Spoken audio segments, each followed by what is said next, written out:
Senator Pangilinan.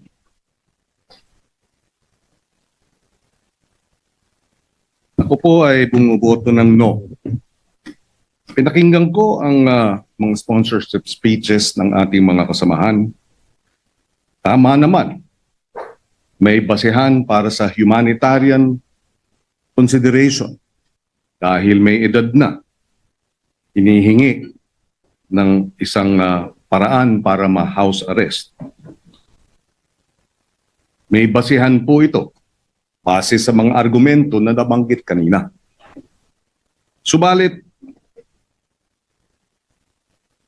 gaya ng nabanggit kanina ng ating majority leader na si Senator Zubiri, sinabi niya magagalit ang mga biktima ng EJK. Libo-libo ang pinatay. Libo-libo pa ang nawalan ng ama, ng ina, ng anak, na ang hiling ay hustisya. Tama rin na humingi ng hustisya. Saan tayo papanig? Tama, may basehan ang humanitarian consideration.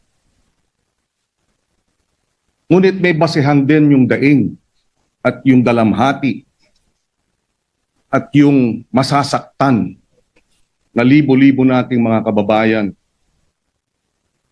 na pinatay. Saan tayo? Humanitarian consideration o sa mga daing ng hinihiling ang hustisya? Bilang chairman ng Committee on Justice and Human Rights, nais ko man pumanig sa isang banda. Tungkulin kong pumanig sa mga daing ng naghahanap ng hustisya. I vote no.